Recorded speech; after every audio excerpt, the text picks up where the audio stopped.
ತರಕಾರಿ ಹಾಕಿ ಮಾಡಿದ ಅಕ್ಕಿ ರೊಟ್ಟಿ. ಯಾವ ತರಕಾರಿ ಹಾಕಿದ್ದೀನಿ? ಮೇ ಬಿ ಈರುಳ್ಳಿ ಅನ್ಕೋತೀರಲ್ವಾ. ಈರುಳ್ಳಿ ಜೊತೆಗೆ ಇನ್ನೂ ಒಂದು ಯಾವುದೋ ತರಕಾರಿಯನ್ನು ಸೇರಿಸಿ ಇದನ್ನು ಮಾಡಿದ್ದೀನಿ. ಬನ್ನಿ ನೋಡೋಣ ಯಾವುದು ಏನು ಅಂತ. ಈಗ ಒಂದು ಮಿಕ್ಸಿಂಗ್ ಬೌಲ್ಗೆ 1 ಕಪ್ ಅಕ್ಕಿ ಹಸಿಟ್ಟನ್ನು ಹಾಕ್ತಾಯಿದ್ದೀನಿ. ಅಕ್ಕಿ ಹಸಿಟ್ಟು ಮನೆಯಲ್ಲೇ ಮಾಡಿರೋಂಥದ್ದಾದರೂ ಆಗಿರ್ಬೋದು ಅಥವಾ ಪ್ಯಾಕೆಟ್ನಲ್ಲಿ ತಂದಿರುವಂಥದ್ದಾದರೂ ಆಗಿರ್ಬೋದು. ಈಗ ಇದಕ್ಕೆ ಒಂದು ದಪ್ಪನಾದಂತಹ ಈರುಳ್ಳಿಯನ್ನು ಚಿಕ್ಕ ಚಿಕ್ಕದಾಗಿ ಕಟ್ ಮಾಡಿ ಇದಕ್ಕೆ ಸೇರಿಸಿದ್ದೀನಿ. ಹಾಗೆ ಸ್ವಲ್ಪ ಹಸಿಮೆಣಸಿನಕಾಯಿ, ಕೊತ್ತಂಬರಿ ಸೊಪ್ಪನ್ನು ಸೇರಿಸಿದ್ದೀನಿ. ನೋಡಿ, ಇದೇ ತರಕಾರಿಯನ್ನು ಯೂಸ್ ಮಾಡ್ತಾ ಇರೋದು. ಇದು ಬೇರೆ ಏನೂ ಅಲ್ಲ, ಮೂಲಂಗಿಯನ್ನು ಚೆನ್ನಾಗಿ ತುರಿದು ಇದಕ್ಕೆ ಸೇರಿಸಿದ್ದೀನಿ. 2 ಮೂಲಂಗಿಯನ್ನು ಬಳಸಿದ್ದೀನಿ. ಹಾಗೆ 1 ಟೀ ಸ್ಪೂನ್ ಜೀರಿಗೆ ಮತ್ತು ರುಚಿಗೆ ತಕ್ಕಷ್ಟು ಉಪ್ಪು ಹಾಗೂ ನೀರು ಹಾಕಿ ಇದನ್ನು ಚೆನ್ನಾಗಿ ಒಂದು ಉಂಡೆ ಆಕಾರದಲ್ಲಿ ಈಗ ಮಿಕ್ಸ್ ಮಾಡ್ಕೊಂಡು ಬರ್ತೀನಿ.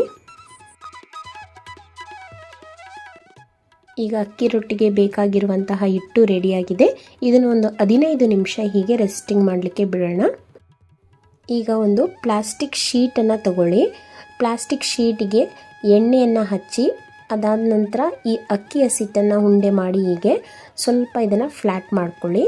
ಮೇಲ್ಗಡೆ ಒಂಚೂರು ಎಣ್ಣೆ ಹಾಕಿ ಅದರ ಮೇಲ್ಗಡೆ ಇವಾಗ ಇನ್ನೊಂದು ಶೀಟನ್ನು ಹಾಕಿ ಈ ರೀತಿ ತಟ್ಟೆ ತಗೊಂಡು ಈ ರೀತಿ ನಾವು ಸ್ವಲ್ಪ ಪ್ರೆಸ್ ಮಾಡಬೇಕು. ಆವಾಗ ನಮಗೆ ಕರೆಕ್ಟಾದ ರೌಂಡ್ ಶೇಪ್ನಲ್ಲಿ ತೆಳುವಾದಂತಹ ಅಕ್ಕಿ ರೊಟ್ಟಿ ರೆಡಿಯಾಗುತ್ತೆ. ತಟ್ಟೆಯನ್ನು ತೆಗೆದ ನಂತರ ಕೈಯಲ್ಲಿ ಈ ರೀತಿ ಮಾಡಬೇಕು.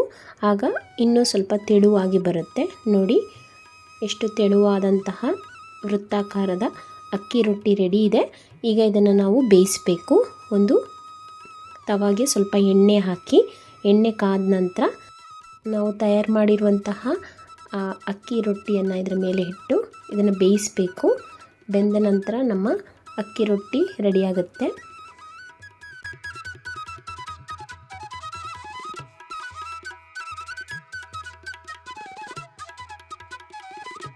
ಮೇಲ್ಗಡೆ ಸ್ವಲ್ಪ ಎಣ್ಣೆ ಹಾಕಿ 2 ಸೈಡ್ ಇದನ್ನು ಬೇಯಿಸ್ಕೋಬೇಕು. ಮೀಡಿಯಂ ಫ್ಲೇಮ್ನಲ್ಲಿ ಇಟ್ಟು ಇದನ್ನು ಬೇಯಿಸಬೇಕು. ನೋಡಿ, ಒಂದು ಸೈಡ್ ಚೆನ್ನಾಗಿಯೇ ಬೆಂದಿದೆ. ಇನ್ನೊಂದು ಸೈಡು ಕೂಡ ಹಾಗೆ ಚೆನ್ನಾಗಿ ಬೇಯಲಿಕ್ಕೆ ಬಿಡೋಣ. ಮೂಲಂಗಿಯನ್ನು ಕೆಲವರು ಇಷ್ಟಪಡಲ್ಲ, ಅದರಲ್ಲೂ ಚಿಕ್ಕ ಮಕ್ಕಳು ಕೆಲವೊಮ್ಮೆ ಇಷ್ಟಪಡೋದಿಲ್ಲ. ಅಂಥ ಸಂದರ್ಭದಲ್ಲಿ ನಾವು ಈ ರೀತಿ ಮೂಲಂಗಿಯನ್ನು ತುರಿದು ಸೇರಿಸಿದ್ರೆ ಇದೊಂದೊಳ್ಳೆ ರುಚಿಯಾದಂತಹ ಅಕ್ಕಿ ರೊಟ್ಟಿ ಆಗುತ್ತೆ. ಅದರಿಂದ ಇದನ್ನು ನೀವು ಒಂದ್ಸರಿ ಮನೇಲಿ ಟ್ರೈ ಮಾಡಿ, ತುಂಬ ಚೆನ್ನಾಗಿ ಬರುತ್ತೆ. ಎಲ್ಲರೂ ಟೇಸ್ಟಿಯಾಗಿದೆ ಅಂತ ಹೇಳ್ತಾರೆ. ಈಗ ನೆಕ್ಸ್ಟ್ ಬ್ಯಾಚ್ ಹಾಕುವಾಗ್ಲೂ ಆ ಶೀಟಿಗೆ ಸ್ವಲ್ಪ ಎಣ್ಣೆಯನ್ನು ಸವರಿ ಅದೇ ರೀತಿ ಸೇಮ್ ಪ್ರೊಸೀಜರ್ನ ಮಾಡಬೇಕು. ಇಲ್ಲಿ ನಾನು ಬಟರ್ ಶೀಟನ್ನು ಯೂಸ್ ಮಾಡಿದ್ದೀನಿ. ನೀವು ಬಟರ್ ಶೀಟ್ನ ಬದಲಾಗಿ ಎಣ್ಣೆ ಪ್ಯಾಕೆಟ್ ಶೀಟ್ ಇರುತ್ತಲ್ಲ ಅದನ್ನು ಬಳಸಿ. ಅದು ಬಳಸಿದ್ರೆ ಇನ್ನೂ ಚೆನ್ನಾಗಿ ಬರುತ್ತೆ. ನನ್ನ ಹತ್ರ ಇರಲಿಲ್ಲ ಆ್ಯಕ್ಚುಲಿ, ಆದ್ದರಿಂದ ನಾನು ಬಟರ್ ಶೀಟ್ ಯೂಸ್ ಮಾಡಿದ್ದೀನಿ. ಈ ರೀತಿ ಇನ್ನೂ ಸ್ವಲ್ಪ ಫ್ಲ್ಯಾಟ್ ಮಾಡ್ಕೋಬೇಕು. ಮಾಡಿಕೊಂಡು ಇದನ್ನು ನಾವು ಬೇಯಿಸಿದ್ರೆ ನಮ್ಮ ಅಕ್ಕಿ ರೊಟ್ಟಿ ರೆಡಿಯಾಗುತ್ತೆ. ನೀವು ಎಣ್ಣೆ ಪ್ಯಾಕೆಟನ್ನು ಯೂಸ್ ಮಾಡಿ ಇದನ್ನು ತಟ್ಟೋದಾದರೆ ಆವಾಗ ನೀವು ಕೈಯಿಂದನೇ ಆ ಒಂದು ಅಕ್ಕಿ ರೊಟ್ಟಿಯನ್ನು ತೆಗೆದು ತವಾದ ಮೇಲೆ ಹಾಕಿ, ಪ್ಲಾಸ್ಟಿಕ್ ಶೀಟನ್ನು ನೇರವಾಗಿ ಹಾಕೋದು ಬೇಡ. ಈ ಅಕ್ಕಿ ರೊಟ್ಟಿಯನ್ನು ಹಾಗೆ ತಿನ್ಬೋದು, ತುಂಬ ಟೇಸ್ಟಿಯಾಗಿರುತ್ತೆ. ಅಕ್ಕಿ ರೊಟ್ಟಿಗೆ ಚಟ್ನಿ ಚೆನ್ನಾಗಿರುತ್ತೆ ಅಥವಾ ಉಪ್ಪೆಸರಿನ ಖಾರ ಕೂಡ ತುಂಬ ಚೆನ್ನಾಗಿರುತ್ತೆ. ಈ ಒಂದು ಅಕ್ಕಿ ರೊಟ್ಟಿಯನ್ನು ನಿಮ್ಮನೇಲೂ ಕೂಡ ಒಂದ್ಸರಿ ಟ್ರೈ ಮಾಡಿ, ಚೆನ್ನಾಗಿ ಬರುತ್ತೆ.